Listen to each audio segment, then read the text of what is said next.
नमस्कार दोस्तों, एक बार फिर से स्वागत है आपका हमारे चैनल सनातन ज्ञान भंडार पर। जय श्री हरि विष्णु, जय मां लक्ष्मी। दोस्तों, साल 2024 7 जनवरी के दिन इस साल की सबसे पहली और सबसे बड़ी एकादशी सफला एकादशी पड़ने जा रही है और इस दिन हल्दी के धब्बे में चुपके से डाल दें आज ही।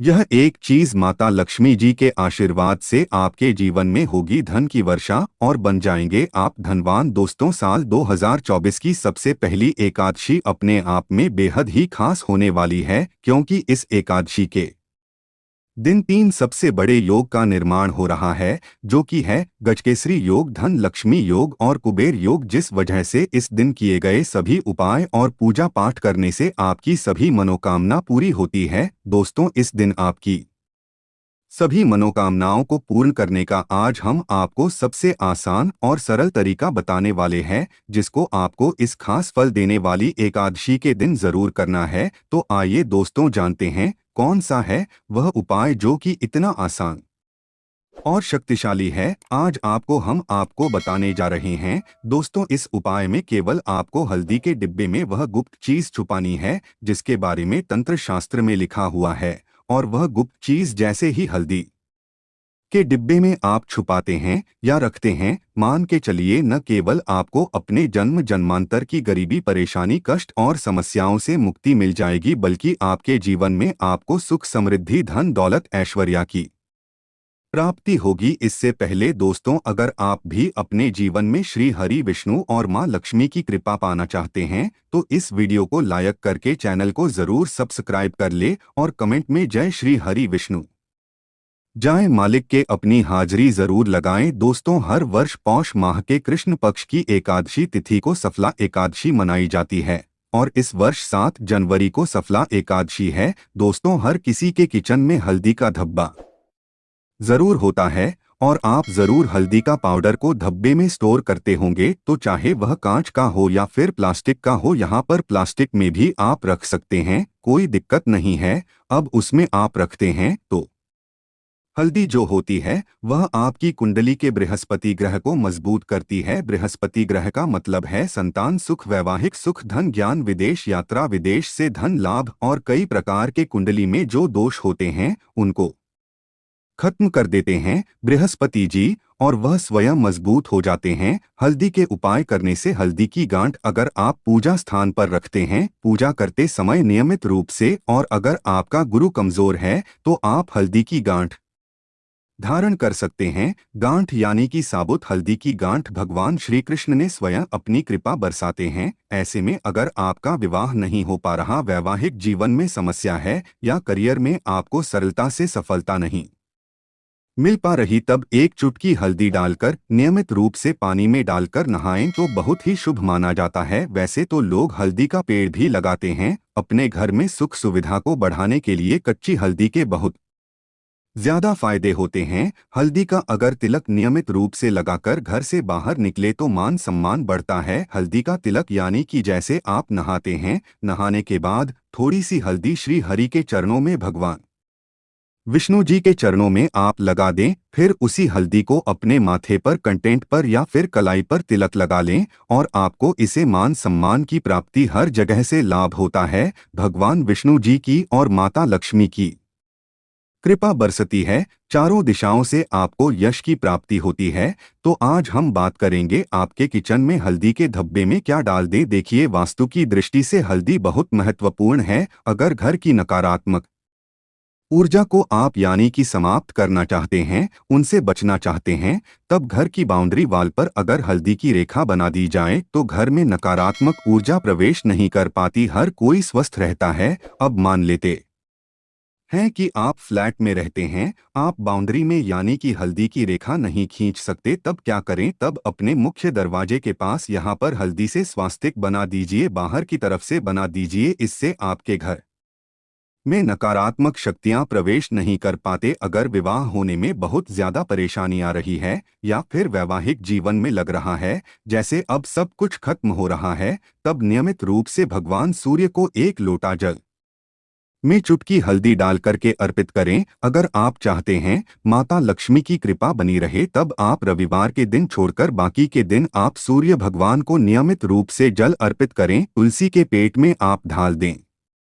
रविवार के दिन हल्दी वाला जल आप अपने यानी कि आपके तुलसी बिहारी भरी रहेगी और आपके ऊपर भगवान विष्णु जी की कृपा बरसेगी। दोस्तों, माता लक्ष्मी जी इससे प्रसन्न हो जाती है अगर मान लीजिए बहुत प्रयास करते हैं, लेकिन माता लक्ष्मी जी की जैसे कि आपको लगता है कि उनकी कृपा आपके ऊपर नहीं बरस रही है, तब आप क्या करेंगे? तब ऐसे में आप एक प्रयोग करें, लगातार कुछ दिनों तक करें, बहुत लाभ होगा आपको। आपके आसपास यानी कि का पद आता है तो एक पत्ता लें और अब इस आम के पत्ते को आप लेकर पानी में एक चुटकी हल्दी डालकर इस आम के पत्ते से पूरे घर में थोड़ा थोड़ा छिड़काव कर दें। अब अगर आम के पत्ते नहीं हैं तो आप अशोक के पत्ते ले सकते हैं या फिर फूल की पंखुड़ियां भी ले सकते हैं या फिर अपनी उंगली के सहारे, सबसे छोटी वाली उंगली के सहारे भी आप छिड़काव कर सकते हैं। तो इससे क्या होगा कि आपके घर में नकारात्मक ऊर्जा दूर होगी। हल्दी की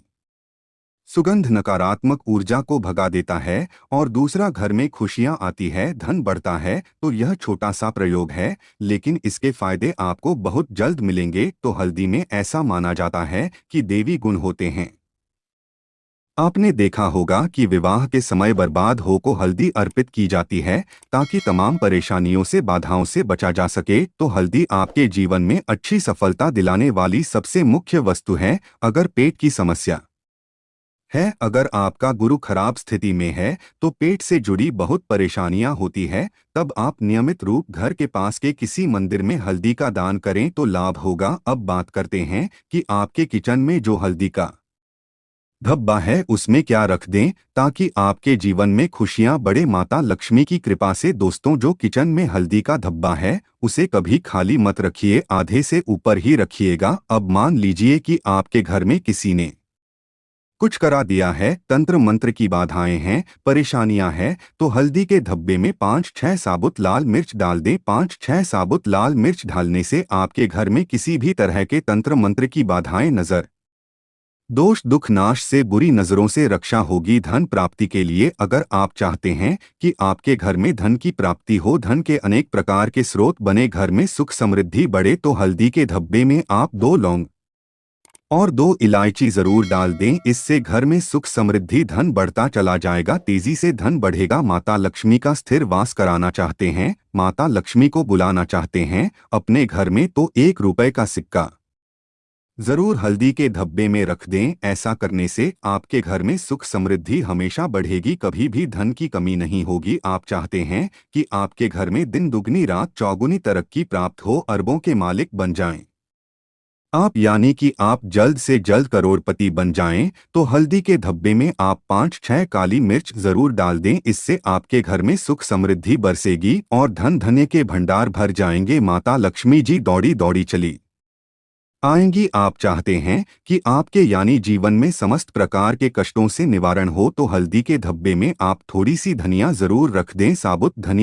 धनिया रखने से माता लक्ष्मी की कृपा बरसेगी, माता लक्ष्मी खिंची चली आएंगी और धन पैसों की कमी कभी महसूस नहीं होगी। चारों दिशाओं से मान सम्मान, यश की प्राप्ति होगी। धन इतना आएगा कि संभाल नहीं पाओगे, पैसे गिनते गिनते तक थक जाओगे। हल्दी के धब्बे में यह चीज ढालने से माता लक्ष्मी स्वतः ही आपके घर की ओर खिंची चली आती है और आपके घर से गरीबी, दुख, दरिद्रता, इन सब का नाश कर देती है। तो इस प्रकार से यह चीज जरूर ढाले हल्दी के धब्बे में। घर में अगर पैसा नहीं टिकता है तो आप हल्दी के धब्बे में यानी कि थोड़ा सा नमक डाल दें। नमक अगर साबुत वाला, खड़ा वाला नमक मिल जाए तो जरूर थोड़ा सा डाल दें, इससे घर में पैसा टिकने लगेगा। दोस्तों, अगर आप अपने जीवन में सफल होना चाहते हैं तो आपको सफला एकादशी व्रत की कथा जरूर सुनने और सुनानी चाहिए। तो आइए आपको सुनाते हैं सफला एकादशी व्रत की कथा। महाराज युधिष्ठिर ने पूछा, है जनार्दन, पौष कृष्ण एकादशी का क्या नाम है? उस दिन कौन से देवता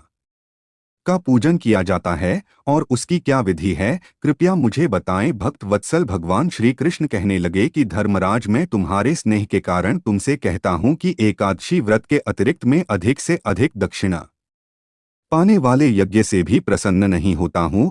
इसे अत्यंत भक्ति और श्रद्धा से युक्त होकर करें। हे राजन, द्वादशी युक्त पौष कृष्ण एकादशी का महात्म्य तुम एकाग्रचित्त होकर सुनो। इस एकादशी का नाम सफला एकादशी है। इस एकादशी के देवता श्री नारायण है। विधिपूर्वक इस व्रत को करना चाहिए। जिस प्रकार नागों में शेषनाग, पक्षियों में गरुड़, सब ग्रहों में चंद्रमा, यज्ञों में अश्वमेध और देवताओं में भगवान विष्णु श्रेष्ठ है, उसी तरह सब व्रतों में एकादशी का व्रत श्रेष्ठ है। जो मनुष्य सदैव एकादशी का व्रत करते हैं वे मुझे परम प्रिय है। अब इस व्रत की विधि कहता हूँ। मेरी पूजा के लिए ऋतु के अनुकूल फल, नारियल, नींबू, नैवेद्य आदि 16 वस्तुओं का संग्रह करें। इस सामग्री से मेरी पूजा करने के बाद रात्रि जागरण करें। इस एकादशी के व्रत के समान यज्ञ, तीर्थ, दान, तप तथा और कोई दूसरा व्रत नहीं है। 5000 वर्ष तक करने से जो फल मिलता है उससे भी अधिक सफल एकादशी का व्रत करने से मिलता है। हे राजन, अब आप इस एकादशी की कथा सुनी है। चंपावती नगरी में एक महेश कुमार नाम का राजा राज्य करता था। उसके 4 पुत्र थे। उन सब में लंपट नाम वाला बड़ा राज महापापी था। वह पापी सदा परस्त्री और वेश्यागमन तथा दूसरे बुरे कामों में अपने पिता का धन नष्ट किया करता था। दैवी, देवता, ब्राह्मण व वैष्णवों की निंदा किया करता था। जब राजा को अपने बड़े पुत्र के ऐसे कुकर्मों का पता चला तो उन्होंने उसे अपने राज्य से निकाल दिया। तब वह जाने लगा कि कहाँ जाऊं, क्या करूं। अंत में उसने चोरी करने का निश्चय किया। दिन में 52 में रहता और रात्रि को अपने पिता की नगरी में चोरी करता तथा प्रजा को तंग करने और उन्हें मारने का को कम करता। कुछ समय पश्चात सारी नगरी भयभीत हो गई। भवन में रहकर पशु आदि को मारकर खाने लगा। नागरिक और राज्य के कर्मचारियों से पकड़ लेते किंतु राजा के भय से छोड़ देते। वन में एक अति प्राचीन विशाल पीपल का वृक्ष था। लोग उसकी भगवान के समान पूजा करते थे। उसी वृक्ष के नीचे वह महापापी पक रहा करता था। इस बंद को लोग देवताओं की क्रीड़ा स्थली मानते थे। कुछ समय पश्चात पौष कृष्ण पक्ष की दशमी के दिन वह वस्त्रहीन होने के कारण शीत के चलते सारी रात्रि सो नहीं सका। उसके हाथ पैर कट गए। सूर्योदय होते होते वह मूर्छित हो गया। दूसरे दिन एकादशी को मध्याह्न के समय सूर्य की गर्मी पाकर उसकी मूर्छा दूर हुई। गिरता पड़ता वह भोजन की तलाश में निकला। पशुओं को मारने में समर्थ नहीं था। 8 पेड़ के नीचे गिरे हुए फल उठाकर वापस उसी पीपल वृक्ष के नीचे आ गया। उस समय तक भगवान सूर्य अस्त हो चुके थे। वृक्ष के नीचे फल रखकर कहने लगा, हे भगवान, अब आपके ही अपन है, यह फल आप ही तृप्त हो जाइए। उस रात्रि को दुख के कारण रात्रि को भी नींद नहीं आई। उसके इस उपवास और जागरण से भगवान अत्यंत प्रसन्न हो गए और उसके सारे पाप नष्ट हो गए। दूसरे दिन प्रात एक अति सुंदर घोड़ा अनेक सुंदर वस्तुओं से सजा हुआ उसके सामने आकर खड़ा हो गया। उसी समय आकाशवाणी हुई कि हे राजपुत्र, श्री नारायण की कृपा से तेरे सब पाप नष्ट हो गए हैं। अब तू अपने पिता के पास जाकर राज्य प्राप्त कर। ऐसी वाणी सुनकर वह अत्यंत प्रसन्न हुआ और दिव्य वस्त्र धारण करके भगवान आपकी जय हो कहकर अपने पिता के पास गया। उसके पिता ने प्रसन्न होकर उसे समस्त राज्य का भार सौंप दिया और वन का रास्ता लिया। अब पक्ष शास्त्रानुसार राज्य करने लगा। उसके स्त्री, पुत्र आदि सारा कुटुंब भगवान श्री नारायण का परम भक्त हो गया। वृद्ध होने पर वह भी अपने पुत्र को राज्य का भार सौंपकर वन में तपस्या करने चला गया और अंत समय में वैकुंठ को प्राप्त हुआ। जो मनुष्य इस परम पवित्र सफला एकादशी का व्रत करता है उसे अंत में मुक्ति मिलती है। जो नहीं करते हुए पुंछ और सींगों से रहित पशुओं के समान है। इस सफला एकादशी का महात्म्य को पढ़ने से अथवा श्रवण करने से मनुष्य को अश्वमेध यज्ञों का फल मिलता है। 8 सफला एकादशी का व्रत हर मनुष्य अवश्य करना चाहिए ताकि जाने अनजाने में उससे हुए पाप कर्म दूर होकर वैकुंठ में स्थान मिले। 5000 वर्ष तप करने से जो फल मिलता है उससे भी अधिक सफला एकादशी का व्रत करने से मिलता है। तो दोस्तों, उम्मीद करते हैं कि हल्दी और सफला एकादशी से जुड़ी हुई यह विशेष जानकारी, यह विशेष पूजा विधि आपको जरूर उपयोगी सिद्ध होगी। वीडियो आपको अच्छी लगी हो तो इसे लाइक कर दीजिए और ज्यादा से ज्यादा इस वीडियो को अपने फैमिली फ्रेंड्स के साथ शेयर कीजिए। चैनल पर पहली बार आए हैं तो चैनल को सब्सक्राइब भी कर लीजिए और बेल